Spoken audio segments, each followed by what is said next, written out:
بسم اللہ الرحمن الرحیم والصلاة والسلام علی سیدنا و مولانا محمد وعلی آلہ واصحابہ اجمعین، اما بعد۔ ان محرم کی آمد ہے تو چند ایک ضروری باتیں آپ سب کے سامنے لانا چاہتا ہوں۔ اللہ تعالیٰ نے ہمارا سال، ویسے تو چاند بھی اللہ کا، سورج بھی اللہ کا، تو یہ نہیں کہا جا سکتا کہ سورج کا کیلنڈر کافروں کا ہے اور چاند کا کیلنڈر مسلمانوں کا ہے۔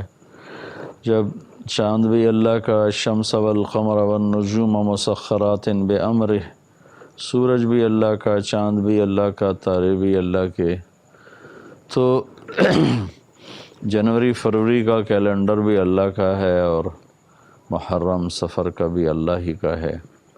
لیکن اللہ نے ہمارے لیے، ہمارے نبی پاک صلی اللہ علیہ وسلم کے لیے یہ چاند کا کیلنڈر پسند فرمایا۔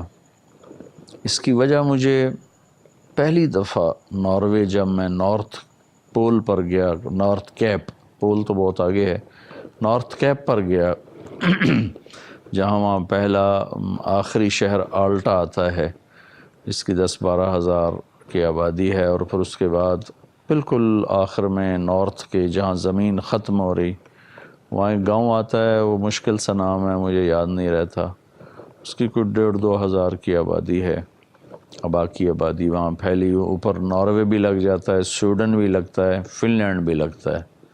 وہاں سورج کا کیلنڈر فیل ہو جاتا ہے، کیونکہ 2 مہینے وہاں جون جولائی سورج نظروں کے سامنے رہتا ہے، غروب ہی نہیں ہوتا، اور نومبر دسمبر وہاں سورج غروب ہو جاتا ہے اور نظر ہی نہیں آتا۔ میں جب گیا تو اگست کا مہینہ تھا اور سورج چند منٹ کے لیے ڈوبنا شروع ہوا تھا۔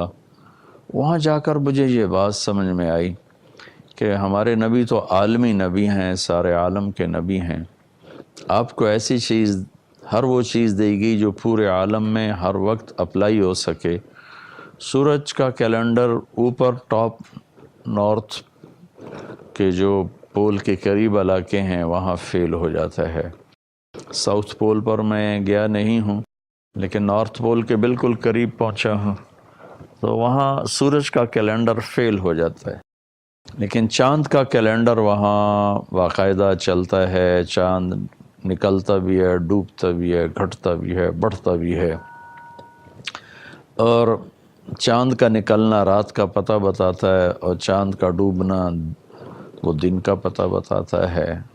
تو وہاں پہلی دفعہ مجھے یہ بات سمجھ میں آئی کہ اللہ تعالیٰ نے ہمیں چاند کا کیلنڈر ہمارے نبی کو دیا، چونکہ آپ عالمی نبی ہیں تو آپ کو ایسا نظام دیا گیا جو سارے عالم کے لیے اپلائی ہو سکے۔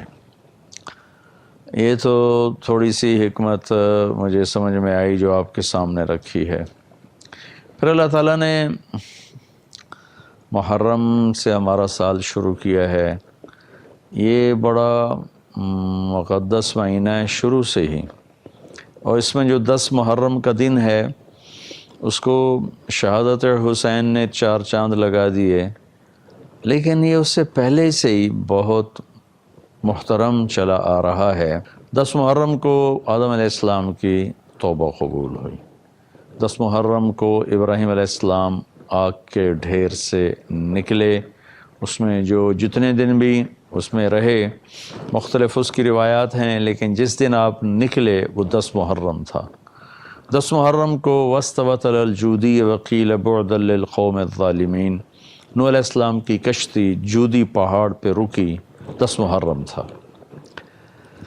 10 محرم کو موسیٰ علیہ السلام اپنی قوم بنو اسرائیل کو لے کر وہ پار ہوئے، اس لیے یہود 10 محرم کا روزہ رکھتے تھے۔ جب ہمارے نبی تشریف لائے مدینہ تو آپ نے دیکھا کہ یہود 10 محرم کا روزہ رکھتے ہیں، تو آپ نے پوچھا کہ کیوں روزہ رکھتے ہو؟ تو انہوں نے بتایا کہ اس دن ہماری قوم نے نجات پائی تھی۔ تو آپ نے فرمایا کہ ہم موسیٰ علیہ السلام کے تم سے زیادہ حقدار ہیں۔ پھر آپ نے کہا خالف الیہود، تم یہود کے خلاف کرو، وہ 1 رکھتے ہیں تم 2 رکھو، 9-10 کر لو، 10-11 کر لو۔ اور ساتھ فضیلت سنائی کہ عاشورہ کا روزہ پچھلے سال کے سارے گناہوں کو معاف کرنے کا ذریعہ ہے، اللہ تعالیٰ پچھلے سارے گناہ معاف فرما دیتے ہیں۔ 10 محرم کو یونس علیہ السلام مچھلی کے پیٹ سے باہر نکلے، اور پھر سب سے عظیم جو واقعہ ہوا جس نے انسانی تاریخ میرے پاس الفاظ نہیں کہ میں اس کو کیسے بیان کروں، بہرحال میرے احساسات اور جذبات کو الفاظ تعبیر دینے سے عاجز ہیں، معافی مانگ رہے ہیں۔ 10 محرم میں شہادت حسین نے پھر اس کو وہاں تک پہنچا دیا، اس کے جمال کو، اس کے کمال کو، اس کے حسن کو، کہ باقی سارے قصے اس کے مقابلے میں چھوٹے ہو گئے، اور یہ قصہ بہت آگے چلا گیا۔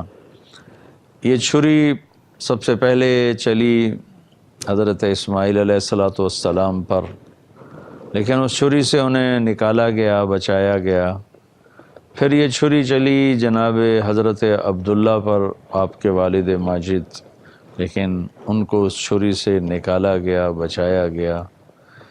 یہ چھری مقدر تھی حسین کی گردن پہ چلنے کے لیے، اور پھر 61 ہجری 10 محرم جمعے کے دن یہ چھری حسین کی گردن پر چلی، اور صرف ان پر نہیں، ان کے ساتھ اور ان کے 72 جان نثار اور 16 اہل البیت جن کے گردنوں پہ یہ چھری چلی، اور ان کے سر کٹ کر نیزوں پر چڑھے، بازاروں میں پھرائے گئے، اور جناب حضرت امام حسین علی مقام کا سر مبارک ابن زیاد مردود کے سامنے لایا گیا۔ اس کے ہاتھ میں چھڑی تھی تو اس نے ایسے آپ کے ہونٹوں پہ ماری، ایسے کر کے 2-3 دفعہ۔ کہنے لگا میں نے ایسا حسن آج تک نہیں دیکھا کہ مرنے کے بعد بھی ایسا دمکتا چمکتا مسکراتا چہرہ ہو۔ تو انس رضی اللہ تعالیٰ عنہ تشریف فرما تھے، وہ کھڑے ہو گئے اور کہنے لگے یہ چھڑی ان ہونٹوں سے ہٹا لے، میں نے اللہ کے نبی کو دیکھا ہے، ان ہونٹوں کو چومتے ہوئے میں نے اللہ کے نبی کو دیکھا ہے، ان ہونٹوں پہ اللہ کے نبی کے ہونٹ لگے ہیں، میں نے دیکھا ہے۔ ہاں، یہ اس واقعہ نے اس دن کو بہت بلند کر دیا، بہت اونچا کر دیا، اور آگے بھی ایک بہت بڑا دن آنے والا ہے۔ الحاقۃ ما الحاقۃ وما ادراک ما الحاقۃ، اور القارعۃ ما القارعۃ وما ادراک ما القارعۃ، اور هل اتاک حدیث الغاشیہ، وفإذا جاءت الطامة الكبرى، وفإذا جاءت الصاخة، اور فإذا نفخ في الصور نفخة واحدة، وحملت الأرض والجبال فدكتا دكة واحدة، فيومئذ وقعت الواقعة، وانشقت السماء فهي يومئذ واهية۔ قیامت کا دن، إنهم يرونه بعيدا ونراه قريبا، تم اسے دور دیکھتے ہو، اللہ کہتا ہے میں اسے قریب دیکھتا ہوں۔ یوم تکون السماء کالمہل وتکون الجبال کالعہن، آسمان تلچھٹ بن جائے گا، ریزہ ریزہ ہو جائے گا، پہاڑ روئی کے گالوں کی طرح ہو جائیں گے۔ 10 محرم کے لیے ایک بہت بڑا واقعہ بچا کے رکھا گیا ہے، جمعہ کے دن 10 محرم کو قیامت قائم ہوگی، اور غالباً اسی دن اٹھایا جائے گا۔ اس کا میں پھر عرض کرتا ہوں، مجھے پورا یاد نہیں، کچھ یاد پڑتا ہے کہ اسی دن اٹھائے جائیں گے۔ تو اللہ تعالیٰ نے ہمارے سال کی ابتدا عجب طریقے سے کی ہے۔ باقی لوگ نیو ایئر مناتے ہیں 31 دسمبر کو، سارے سال میں جتنے گناہ ہوتے ہیں اس سب کا مجموعہ ایک رات میں کر دیتے ہیں۔ اور بڑے درد اور دکھ سے کہتا ہوں، رو کے کہتا ہوں کہ امت محمد بھی ایسے ہی سال مناتی ہے جیسے غیر مناتے ہیں، جیسے اوپر کوئی دیکھنے والا نہیں ہے۔ کاہے کی خوشی، کس بات کی خوشی؟ زندگی تو ایک سال گھٹ گئی، گردش دوران ایک سال چرا لیا، 12 مہینے چرا لیے، 30 دن چرا لیے، 52 ہفتے چرا لیے، ہر دن کے 24 گھنٹے، ہر گھنٹے کے 60 منٹ، ہر منٹ کے 60 سیکنڈ ہمارے ہاتھوں سے نکل گئے۔ ہم 1 سال اور قبر کے قریب چلے گئے، دنیا دور چلی گئی، آخرت قریب آ گئی۔ پھر ساری دنیا میں مستی، غفلت، ناچ گانا، فحاشی، زنا، پوری دنیا کے 5 اسٹار ہوٹلز میں اس دن کمرہ نہیں ملتا۔ اچھا میرا اللہ کبھی تو اپنی دھرتی کو اس غلاظت سے صاف کرے گا اور ایک پیارا خوبصورت ماحول دنیا دیکھے گی، اس میں عزت بھی ہوگی، ناموس بھی ہوگی۔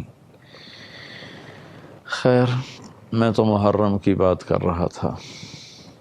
ہمارا سال رونے دھونے سے شروع ہوتا ہے کہ 27 صفر عمر رضی اللہ تعالیٰ عنہ کو ابو لولو فارسی نے زخمی کیا اور 3 دن کے بعد آپ کا انتقال ہوا، اور 1 محرم کو آپ کی تدفین ہوئی، 29 محرم کو آپ کی تدفین ہوئی۔ تو ہمارے سال کی ابتدا ایک ایسی بڑی شخصیت کی شہادت کی یاد دلاتی ہے۔ 1,24,000 صحابہ مرید ہیں، طلبکار، اور عمر رضی اللہ عنہ کو طلب کیا گیا، وہ مراد ہیں، ایک ہی شخص ہیں جو مراد ہیں۔ اللہم اعز الاسلام بعہد العمرین وبعمر بن الخطاب خاصتاً۔ بدھ کو رات کو یہ دعا مانگی تھی آپ نے، اور جمعرات کو عمر اسلام لے آئے تھے، یا اللہ اسلام کو عزت عطا فرما ان 2 عمر میں سے ایک کے ذریعے، اور خاص طور پر عمر بن خطاب کے ذریعے۔ اگلے دن عمر رضی اللہ عنہ ایمان لے آئے۔ اور پھر 61 ہجری میں کربلا کا واقعہ ہوا، جس نے مظلومیت کی آخری داستان لکھی اور ظلم کی بھی آخری داستان لکھی۔ نہ ایسا ظلم کبھی آئندہ، نہ ایسے اہل بیت آئیں گے۔ ظلم تو ہر دور میں رہا، مقدار کے اعتبار سے اس سے بڑے بڑے ظلم ہوئے۔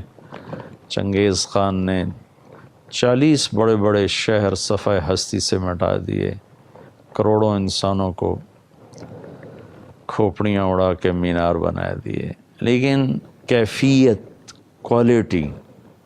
کوالٹی کے اعتبار سے، کیفیت کے اعتبار سے نواسہ رسول تو پھر کوئی نہیں تھا نہ کہیں، اور نواسہ رسول کی اولاد اور نواسہ رسول کے بھائی اور بیٹے اور بھتیجے، اور دوسرے نواسہ رسول کی سگی اولاد قاسم، ابو بکر، عبداللہ، حسین کے بیٹے عبداللہ،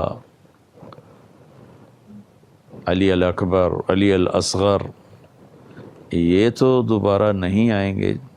ان پر تلواریں چلیں، انہیں ذبح کیا گیا۔ قاسم کو لٹا کے ذبح کر دیا ایک کوفی نے۔ اس اہل البیت کے قافلے میں سب سے حسین قاسم بن حسن تھے۔ جب ان پہ حملہ ہوا تو انہوں نے آواز لگائی، یا عمّا، آئے چچا۔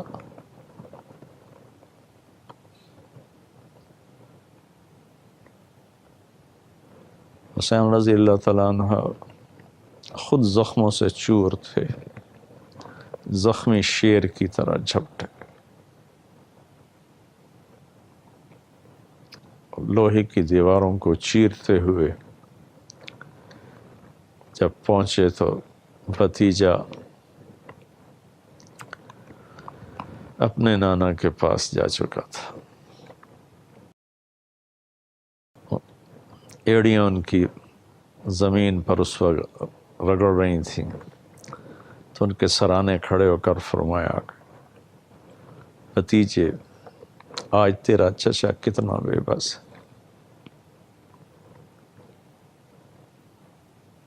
کہ آج تیری فریاد کے باوجود وہ تیری مدد کے لیے نہ پہنچ سکا، اور آپ نے ان کو اٹھایا اور سینے سے چمٹا لیا اور دونوں بازو میں ایسے بھینچ لیا اور ان کی لاش کو لے گئے پیچھے جہاں اہل البیت کی لاشیں پڑی تھیں، ان کے ساتھ ان کو بھی لٹا دیا۔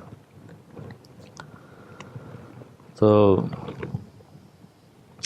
ایسے شہزادے کہاں سے آئیں گے؟ ظلم تو بعد میں بھی بڑے ہوئے، ہر دور میں فرعون بھی آتے رہے، ظالم بھی آتے رہے، لیکن خانوادہ رسول میں نواسے کہاں سے آئیں گے؟ نواسوں کی اولاد کہاں سے آئے گی؟ اور ایسے وہ 72 جان نثار کہاں سے آئیں گے کہ دھرتی نے ایسے وفادار کم ہی دیکھے ہوں گے۔ تو 10 محرم ہم نے اسے صرف رونے دھونے کا دن بنا دیا ہے، یقیناً رونے دھونے کا دن ہے، لیکن یہ ایک پیغام ہے کہ اللہ اس کے رسول کو راضی کرنے کے لیے موت کی کھیل کھیلنا بھی کامیابی ہے۔ آج کل ہم پیسے پہ بکے ہوئے ہیں، چیزوں پہ بکے ہوئے ہیں، کرسیوں پہ بکے ہوئے ہیں، عہدوں پہ بکے ہوئے ہیں، شیعہ و سنی و یزید کو گالیاں دیے جا رہے ہیں۔ کچھ بے وقوف ہیں جو یزید کو امیر المومنین ثابت کرنے کے چکر میں ہیں۔ اللہ تعالیٰ مجھے بھی سمجھ دے، ان کو بھی سمجھ دے، ورنہ امت متفق ہے۔ امام احمد بن حنبل رحمۃ اللہ علیہ سے کسی نے پوچھا کہ کیا لوگ یزید سے بھی، کوئی لوگ ایسے بھی ہیں جو یزید سے پیار کرتے ہیں؟ تو امام احمد بن حنبل نے فرمایا کہ کیا اللہ اور رسول اور آخرت پر ایمان رکھنے والا یزید سے پیار کر سکتا ہے؟ یہ اہل السنت کے امام ہیں احمد بن حنبل، میں یہ ان کی بات نقل کر رہا ہوں کہ کیا آخرت، اللہ پر، آخرت پر ایمان رکھنے والا یزید سے پیار کر سکتا ہے؟ نہیں کر سکتا۔ لیکن حیرت کی بات ہے، کام سارے وہی کرتے ہیں جو وہ کر گئے۔ کرسی کے لیے ظلم بھی ڈھاتے ہیں، ایمان بھی بیچتے ہیں، ضمیر کو بھی بیچتے ہیں۔ محرم آتا ہے تو روتے حسین کے لیے ہیں، کھڑے ہوئے یزید کی صف میں ہیں، نوحہ اہل بیت کا پڑھتے ہیں، کام شمر والے کرتے ہیں، ابن زیاد والے کرتے ہیں۔ جنت اگر اتنی سستی ہوتی تو جنت کے سردار حسین کو سر کٹانے کی کیا ضرورت تھی؟ اپنے معصوم بچوں کو ذبح کروانے کی کیا ضرورت تھی؟ اپنے خاندان کے سر نیزوں پہ چڑھانے کی کیا ضرورت تھی؟ جنت کا راستہ ایک زندگی ہے جو میرے نبی لے کر آئے ہیں، جسے اپنانا پڑتا ہے، تب جا کر یہ راستہ طے ہوتا ہے۔ اللہ ہمیں اہل بیت کی قربانی کی قدردانی کی توفیق عطا فرمائے۔ اس سے عظیم کائنات میں کوئی گھر نہیں ہے۔ انما یرید اللہ لیذھب عنکم الرجس اہل البیت ویطہرکم تطہیرا۔ اس سے بڑا کوئی گھر نہیں ہے۔